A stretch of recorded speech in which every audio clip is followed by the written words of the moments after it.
विचार करा, 700 वर्ष जुनं एक पत्र इतिहासाची दिशा बदलू शकतं का? हो, शकतं. आज आपण 13व्या शतकातल्या अशाच एका विलक्षण मराठी कवितेबद्दल बोलणार आहोत आणि त्या कवितेच्या केंद्रस्थानी असलेल्या एका धाडसी, बंडखोर पत्राबद्दल. कोल्ह्याने सिंहाचा वाटा हिसकावून न्यावा का? हे शब्द आहेत एका राजकुमारीच्या गुप्तपत्रातले. आणि हे नुसते एक वाक्य नाहीये, हे एका अन्यायी परंपरेविरुद्ध पुकारलेलं बंड आहे. एका स्त्रीच्या प्रचंड आत्मविश्वासाची आणि तिच्या प्रेमाची ही कहाणी आहे. तर या कथानकाच्या प्रवासात आपण काय काय बघणार आहोत? आधी त्या धाडसी कवीबद्दल जाणून घेऊ, मग राजकुमारीच्या अडचणीबद्दल, तिच्या पत्राबद्दल, तिने आखलेल्या अपहरणाच्या योजनेबद्दल आणि शेवटी तिच्या जन्मांतरीच्या शपथेबद्दल. चला तर मग सुरुवात करूया आपल्या कथेच्या पहिल्या भागापासून. कवीची धाडसी कविता आणि कशी एक उत्कृष्ट कृती जी जवळजवळ नाहीशीच झाली होती. तर गोष्ट आहे 1293 सालची. हे आहेत महानुभाव पंथाचे कवी नरेंद्र. यांनी एक महाकाव्य रचलं, रुक्मिणी स्वयंवर. आणि ही मराठी साहित्यातला एक मैलाचा दगड मानलं जातं. तब्बल 1880 ओव्यांची रचना होती ही. विचार करा. पण इथेच एक ट्विस्ट आला. एका मत्सरी राजाची नजर या कवितेवर पडली आणि त्याने हट्ट धरला की ही कविता त्याच्या नावावर करायची. आता विचार करा, एका बाजूला राजाचा दबाव, दुसरीकडे स्वतःची कलाकृती वाचवण्याचं आव्हान. नरेंद्र आणि त्यांच्या भावांना फक्त एक रात्र मिळाली होती. फक्त एक रात्र. त्या एका रात्रीत त्यांना ते अख्खं महाकाव्य उतरवून काढायचं होतं. आणि त्या एका रात्रीच्या धडपडीनंतर ते फक्त 900 ओव्यास वाचवू शकले, अर्ध्याहून कमी. पण त्या 900 ओव्या म्हणजे त्यांच्या धैर्याची, त्यांच्या त्यागाची आणि कलेवरच्या त्यांच्या प्रेमाची साक्ष आहे. आणि त्यांच्यामुळेच आज आपण ही अविश्वसनीय कथा ऐकू शकतो. बरं, ज्या कवितेसाठी एवढा त्याग केला गेला, ती कविता कुणाची कथा सांगते? तर ती कथा आहे एका अशा राजकुमारीची जिचा संघर्ष आणि स्वाभिमानही तितकाच तीव्र होता. आता वळूया राजकुमारी रुक्मिणीच्या अडचणीकडे. कर्तव्याच्या कचाट्यात सापडलेलं तिचं मन. तर या कथेत मुख्य पात्र आहेत 4. एक आहे विदर्भाची राजकुमारी रुक्मिणी, जिने कृष्णाला आपलं सर्वस्व मानलंय. दुसरा आहे तिचा भाऊ रुक्मी, जो राजकीय फायद्यासाठी तिचं लग्न शिशुपालशी लावून देऊ पाहतोय. आणि मग आहेत कृष्ण आणि शिशुपाल, या संघर्षाची 2 टोकं. रुक्मिणीसाठी तर हा फरक अगदी सूर्यप्रकाशा इतका स्वच्छ होता. एका बाजूला कृष्ण, सौंदर्य, शौर्य आणि सद्गुणांचं प्रतीक, तिच्यासाठी तो होता एक सिंह. आणि दुसऱ्या बाजूला शिशुपाल, तिच्यावर लादलेला, नको असलेलावर एक कोल्हा. ही फक्त निवडीची गोष्ट नव्हती, हा तिच्या अस्तित्वाचा प्रश्न होता. मग अशा परिस्थितीतून बाहेर पडण्यासाठी रुक्मिणी काय करते? ती एक अत्यंत धाडसी पाऊल उचलते.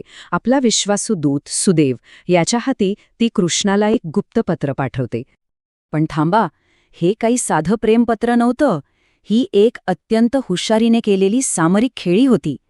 या पत्रात रुक्मिणीने फक्त आपलं मन मोकळं केलं नाही, तर एक अचूक युक्तिवाद मांडला, एक कृती योजना दिली आणि एक अंतिम इशाराही दिला. ती नशिबाच्या हवाल्यावर काहीही सोडायला तयार नव्हती. तिच्या शब्दांमधून तिची भक्ती आणि तिचा निश्चय अगदी स्पष्ट दिसतो.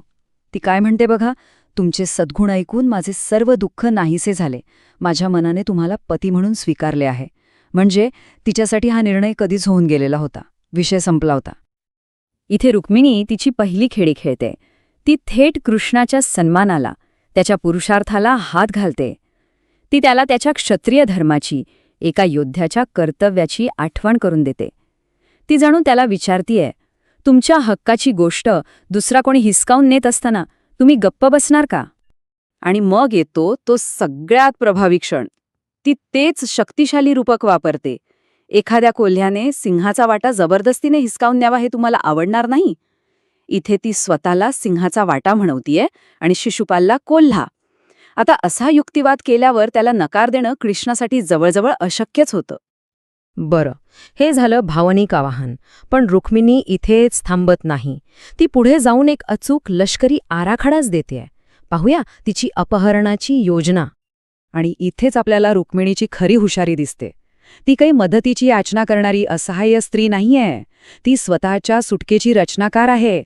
ती फक्त मदतीसाठी विचारत नाहीये, तर तिला पळवून नेण्यासाठी एक सविस्तर सामरिक योजनाच देते. सगळी सूत्र तिच्या हातात आहेत. तर काय होती तिची योजना? अगदी सोपी, 3 टप्प्यांची. पहिलं, परंपरेनुसार लग्नाआधी कुलदेवतेच्या मंदिरात जायचं. दुसरं, प्रार्थनेनंतर मंदिरातून एकटीनेच बाहेर यायचं. आणि तिसरं, तोच क्षण साधून कृष्णाने यायचं आणि तिला घेऊन जायचं. वेळ, ठिकाण, पद्धत सगळं काही तिनेच ठरवलं होतं. आणि कृष्णाच्या मनात जराही शंका राहू नये म्हणून ती स्पष्टपणे सांगते, तुमच्या बाहुबळाने त्या सर्वांना शिक्षा करा आणि मला राक्षस पद्धतीने पळवून न्या. आता राक्षस विवाह पद्धत म्हणजे क्षत्रियांमध्ये मान्य असलेली अपहरण करून लग्न करण्याची पद्धत. म्हणजे ती कृष्णाला बचावासाठी नाही, तर थेट युद्धासाठीच आव्हान देत होती. आणि आता येऊया त्या पत्राच्या सगळ्यात शक्तिशाली आणि नाट्यमय भागाकडे, तिच्या अंतिम इशाऱ्याकडे, तिच्या जन्मांतरीच्या शपथेकडे. ती पत्राचा शेवट कुठल्या आशेने किंवा विनंतीने करत नाही. ती एक गंभीर, अतूट शपथ घेते. हा तो क्षण आहे जिथे माघारीचे सगळे रस्ते बंद होतात. रुक्मिणीने सर्व काही पणाला लावलं होतं आणि कृष्णासमोर फक्त एकच पर्याय ठेवला होता. हा तिचा अंतिम इशारा होता. आणि तिचे शब्द बघा, जर ही इच्छा पूर्ण झाली नाही तर मी माझा जीव देईन आणि पुढच्या 100 जन्मांपर्यंत तुमचे चरण मिळवण्यासाठी कठोर तपश्चर्या करेन. म्हणजे विचार करा, तिची शपथ फक्त या एका आयुष्यापुरती नाहीये, तर पुढच्या 100 जन्मांसाठी आहे. हे प्रेम आणि निष्ठेचं एक असं प्रदर्शन होतं जे काळाच्याही पलीकडचं आहे. तर मग हे 700 वर्ष जुनं पत्र हे फक्त एक प्रेमपत्र होतं की विद्रोहाचा एक उत्कृष्ट नमुना? एका स्त्रीने त्या काळात समाजाविरुद्ध जाऊन स्वतःच्या नशिबाची सूत्र हातात घेण्याचा हा एक धाडसी प्रयत्न होता का? विचार करण्यासारखी गोष्ट आहे, नाही का?